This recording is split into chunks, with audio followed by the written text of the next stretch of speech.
సంక్షేమ పథకాలు, సామాజిక న్యాయం,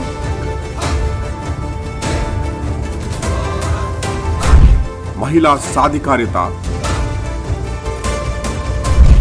రైతు వికాసం. ఈ పదాలు వినగానే మనకి గుర్తు వచ్చే ఒకే ఒక్క పేరు వైఎస్ జగన్మోహన్ రెడ్డి.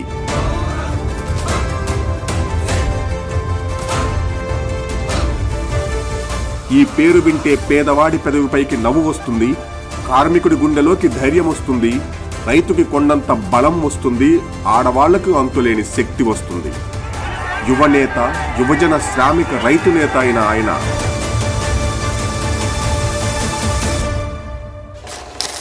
1972 డిసెంబర్ 21వ తారీఖున పులివెందులలో పుట్టాడు. దేశంలోనే గొప్ప స్కూల్స్ లో ఒకటైన హైదరాబాద్ పబ్లిక్ స్కూల్లో చదివాడి మాస్టర్ మైండ్. వ్యక్తిత్వంలో లాగానే చదువులో కూడా ఫస్టే ఈ విజనరీ. రాజకీయ కుటుంబంలో పుట్టినా అవంటే ఆసక్తి లేకుండా పెరిగాడు. MBA పూర్తి చేసి బిజినెస్ మ్యాన్ అవ్వాలనుకున్న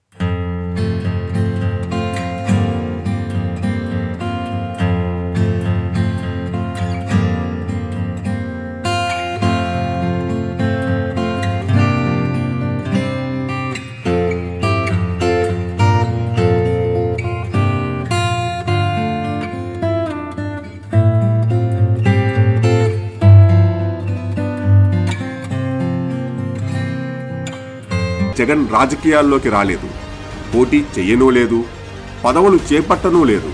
బిజినెస్ లో విజయయాత్ర కొనసాగిస్తూ హైయెస్ట్ ట్యాక్స్ పేయర్ గా నిలిచాడు. చివరికి ప్రజలు బలవంతం చేస్తే మీ అందరితో ఒక్కరిగా, మీ అందరిలో అన్నగా తమ్ముడిగా మీకు అండగా నిలబడి ఉంటాడు, ఆశీర్వదించమని కోరుతున్నాడు. 2009లో అది కూడా ఎంపీగా పోటీ చేశాడు.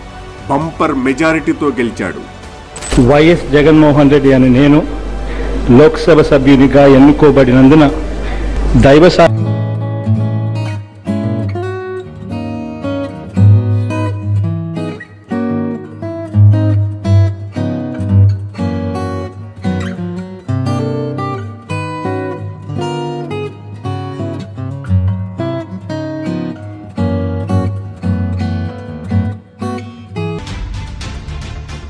నేను లేకపోయినా నా జనాలకు నా కొడుకున్నాడనుకున్నాడేమో. ఆ మహానేత వైఎస్ఆర్ మేఘాల్లో కలిసిపోయాడు. తండ్రి బాధ్యత భుజానెత్తుకునేవాడే నిజమైన కొడుకు. తన బాధని దిగమింగి జనాల కన్నీళ్లు తుడిచేవాడే నిజమైన నేత. జగన్లోని కొడుకు జనాలకి నేతగా మారాడు. అందరికీ ఆప్యాయతని పంచి జగనన్నగా అవతరించాడు. బెదిరింపులని, వేధింపులని, చెరసాలని, సాధింపులని తట్టుకొని నిలబడ్డాడు. ప్రజల పిలుపుతో వచ్చిన నేత వారి గుండెల్లో పాతుకుపోయాడు. విజయం అందరికీ వస్తుంది, కానీ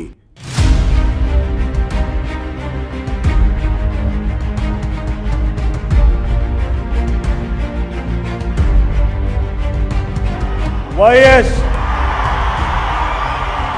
జగన్మోహన్ రెడ్డి అనే నేను చారిత్రాత్మక విజయం కొందరికే వస్తుంది.